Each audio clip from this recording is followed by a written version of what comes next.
कि नहीं मानते, क्योंकि चारों वेदों में ऐसा कहीं नहीं लिखा जिससे कि अनेक ईश्वर सिद्ध हों, किंतु यह तो लिखा है कि ईश्वर एक है। चारों वेदों में कहीं भी ऐसा नहीं लिखा कि ईश्वर अनेक हैं, बल्कि खंडन तो किया है। अथर्ववेद के मंत्रों में कहा है न द्वितीय न तृतीय न चतुर्थ न अपि पंचम न षष्ठ न सप्तम न अष्टम न नवम न दशम। ईश्वर 2 नहीं है, 3 नहीं है, 4 नहीं है, 5 नहीं है, 6, 7, 8, 9, 10 ऐसे ईश्वर नहीं है।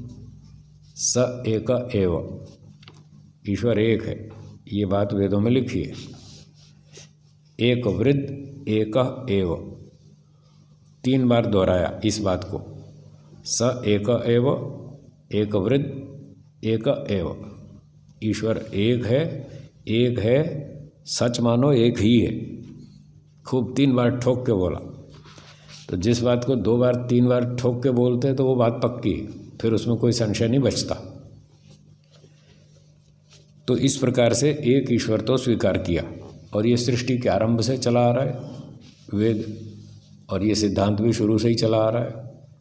और ये संयोग की बात है कि ये सिद्धांत तो आज तक भी बचा हुआ है कि ईश्वर एक है। किसी से भी बात करो, बस में, ट्रेन में, कहीं बस स्टेशन पे बात करो, अड्डे पे बात करो, पूछो भाई भगवान एक है या बहुत सारे, तो वो सब यही कहेंगे हाँ भगवान तो एक ही।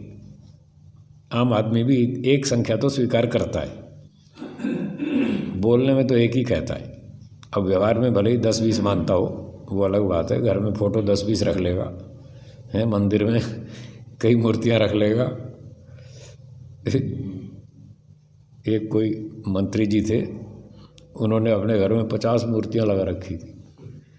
तो हमारे एक मित्र गए वहाँ, उन्होंने देखा कि अरे यहाँ तो 50 भगवान की फ़ोटो मूर्ति लगा रखी। तो उसने पूछ लिया मंत्री जी इनमें असली भगवान कौन सा है? तो मंत्री जी बोले भाई मुझे तो आज तक समझ में नहीं आया असली कौन सा है। मैं तो सबको बारी से नमस्ते कर लेता हूँ, कोई भी नाराज़ ना हो जाए। तो लोग इस मामले में तो भटक गए, पर बोलने में तो एक ही मानते हैं, बोलने को तो एक ही बोलते हैं, मानने को भले ही 10-20-50 भी मानते हो। पर सत्य यही है कि ईश्वर एक है, वेदों में कहीं भी अनेक ईश्वर नहीं लिखे। अगला प्रश्न, वेदों में जो अनेक देवता लिखे हैं उसका क्या अभिप्राय है? तो देवता तो ठीक है, अनेक लिखे ही। तो पूर्व पक्षी ने ये प्रश्न उठाया। उत्तर दे रहे हैं महर्षि जी। वो कह रहे हैं देवता दिव्य गुणों के से युक्त होने के कारण कहाते हैं। तो देवता का अर्थ है दिव्य गुणों से युक्त। जिस पदार्थ में दिव्य गुण हो, विशेष गुण हो, उसका नाम देव है या देवता है। जैसे कि उदाहरण में पृथ्वी, तो पृथ्वी एक देवता है। यजुर्वेद में इसको देवता के नाम से लिखा है, पृथ्वी देवता, सूर्य देवता, चंद्रमा देवता, ऐसे इन पदार्थों के साथ देवता शब्द लिखा है। तो जैसे कि पृथ्वी देवता तो है, परंतु इसको कहीं भी ईश्वर व उपासनीय नहीं माना। पृथ्वी को ईश्वर नहीं माना, इसको उपासना करने योग्य नहीं माना, पर देवता तो माना, क्योंकि इसमें दिव्य गुण हैं। देखो तरह तरह के खनिज पदार्थ, पेट्रोलियम पदार्थ हैं, सब चीज़ें मिलती हैं पृथ्वी से, धातुएं मिलती हैं, सोना, चांदी, लोहा, लकड़ी, वृक्ष आदि, ये सब चीज़ धरती में ही पैदा होते हैं, अनाज पैदा होते हैं। तो इस प्रकार से पृथ्वी में बड़े विशेष गुण हैं, जिसकी वजह से उसको देवता कहते हैं। परंतु इसको ईश्वर नहीं माना वेदों में कहीं भी, और न ही इसको उपासना करने योग्य माना। और जो अभी अभी मंत्र हमने पहला ही मंत्र पढ़ा है, इसी में लिखा है, कहते हैं देखो इसी मंत्र में कि जिसमें सब देवता स्थित हैं वह जानने और उपासना करने योग्य ईश्वर है। तो जिस ईश्वर में सब देवता स्थित हैं, सब देवता का अर्थ है बहुत सारे देवता हैं, पृथ्वी है, सूर्य है, चंद्र है, अग्नि है, जल है, वायु है, ये सारे देवता है। तो इसी ईश्वर में सब देवता रहते हैं। और वही ईश्वर जानने योग्य है जिसमें ये सारे देवता रहते हैं। ईश्वर इन सब से अलग है और ईश्वर ही उपासना करने योग्य है। ईश्वर की उपासना करनी चाहिए। फिर आगे कहते हैं महर्षि जी, यह उनकी भूल है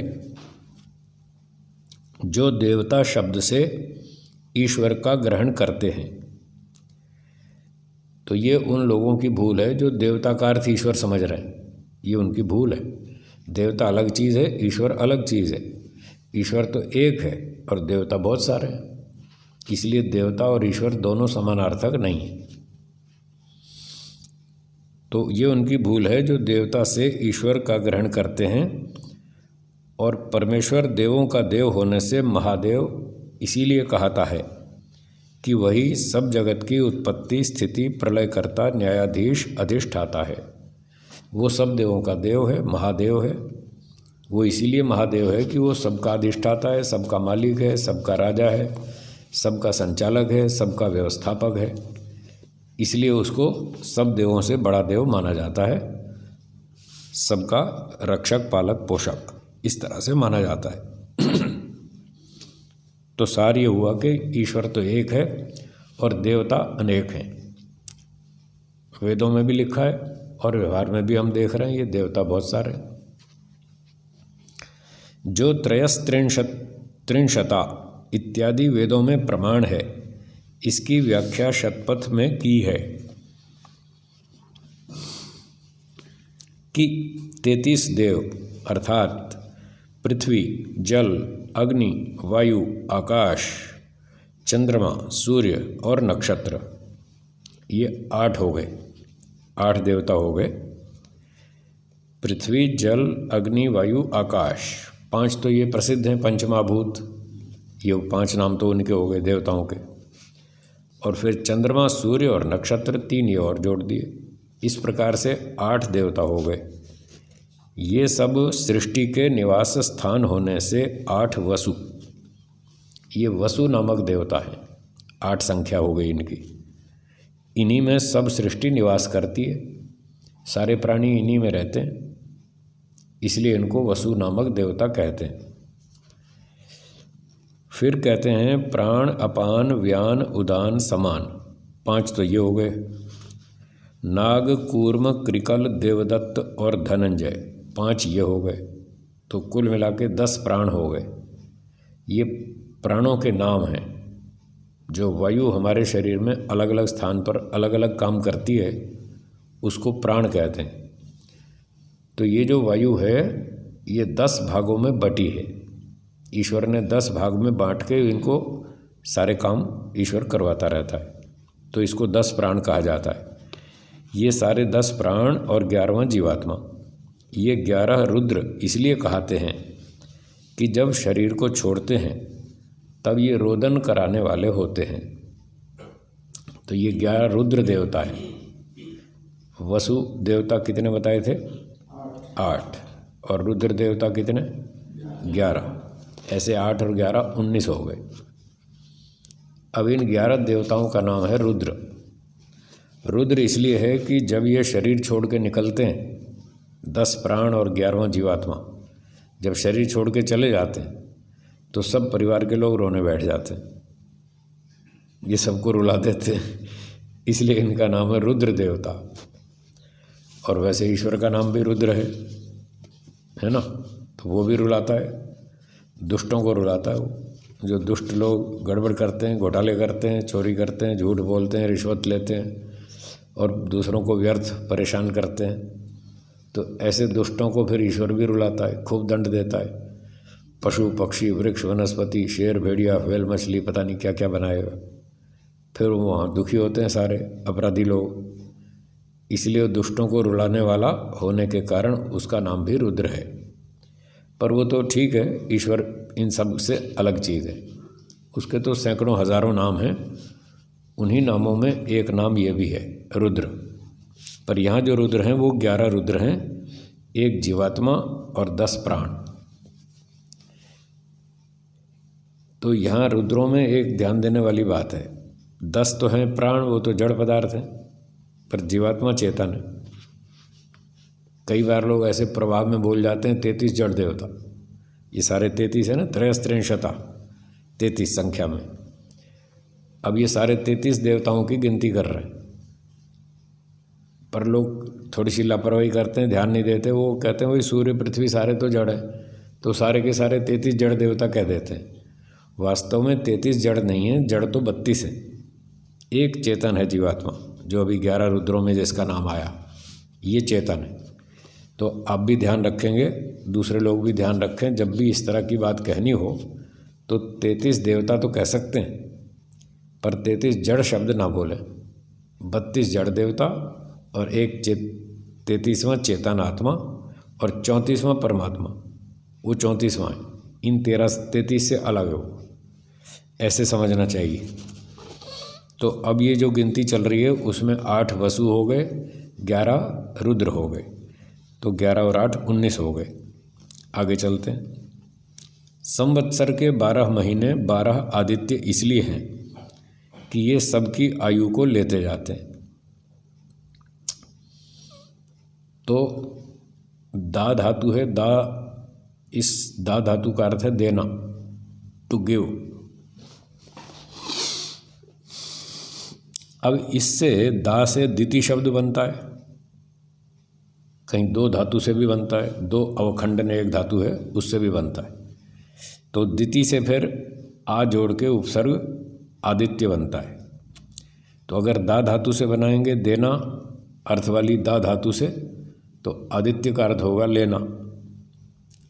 आ दानम लेना, दानम देना, आदानम लेना।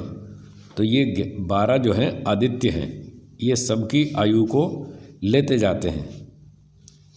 12 महीने वर्ष के, इनका नाम है 12 आदित्य देवता। अब ये देवता भी हैं, देते भी हैं और लेते भी हैं, दोनों बातें। देते क्या हैं? हमको जीवन देते 12 महीने, एक वर्ष में 12 महीने हमको जीवन देते हैं और हम इन्हीं महीनों में अपना जीवन जीते हैं। इस प्रकार से तो ये देवता हो गए। और दूसरी बात है कि जैसे जैसे हम जीवन जीते जा रहे हैं तो उतना उतना हमारा समय खर्च हो रहा है, घटता जा रहा है जीवन का समय। जितना जी लिया उतना कम हो गया। इस प्रकार से ये आदित्य हैं, ये लेते भी हैं आयु को, जीवन देते हैं और आयु को लेते जाते हैं। ये 12 आदित्य हो गए। तो पहले कितने हुए थे? 8 और 11 19, 19 और 12 31। अब तक 31 देवता हो गए। ये 12 आदित्य, 12 महीने। आगे बढ़ते हैं। बिजली का नाम इंद्र इस हेतु से है कि परम ऐश्वर्य का हेतु है। ये 32वां देवता है, 31 के बाद बिजली, इसका नाम है इंद्र देवता। तो इंद्र शब्द इदि परम ऐश्वर्य धातु से बनता है।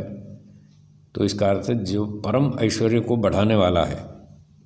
हेतु मतलब बढ़ाने वाला, कारण। ये बिजली जो चमकती है आकाश में, बादलों के टकराने से जो बिजली चमकती है, वो इंद्र देवता है। तो ये परम ऐश्वर्य का कारण है, ऐश्वर्य को बढ़ाता है। कैसे बढ़ाता है? कई वर्ष पहले एक केमिस्ट्री के प्रोफेसर साहब थे, उन्होंने ये बात बताई, मैं आपको सुना रहा हूँ। तो उन्होंने कहा कि 2 बड़े बड़े बादल जब वर्षा ऋतु में टकराते हैं ज़ोर से, जब कभी कड़कती है ना बिजली ज़ोर से, तो जो बड़े बड़े बादल टकराते हैं उससे बिजली निकलती है। और वो जो बिजली चमकती है, वहाँ पर वायु में केमिस्ट्री की भाषा में एक गैस होती है, नाइट्रोजन गैस।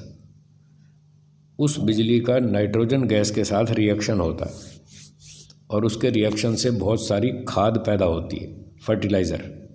वो नेचुरल खाद होती है, स्वाभाविक।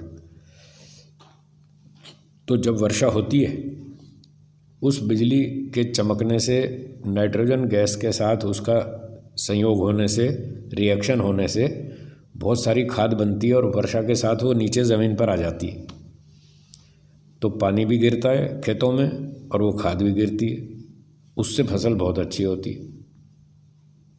क्यों जी खेती वालों बताओ? वर्षा के पानी से फसल अच्छी होती है ना। जितनी अच्छी फसल वर्षा के पानी से होती है उतनी कुएं के पानी से नहीं होती, क्योंकि उसमें पानी के साथ साथ खाद भी है, और कुएं वाले पानी में तो बस पानी है, खाद तो है नहीं। तो वो जो खाद साथ में आती है वो फसल को बढ़ाती है, उससे ऐश्वर्य बढ़ता है।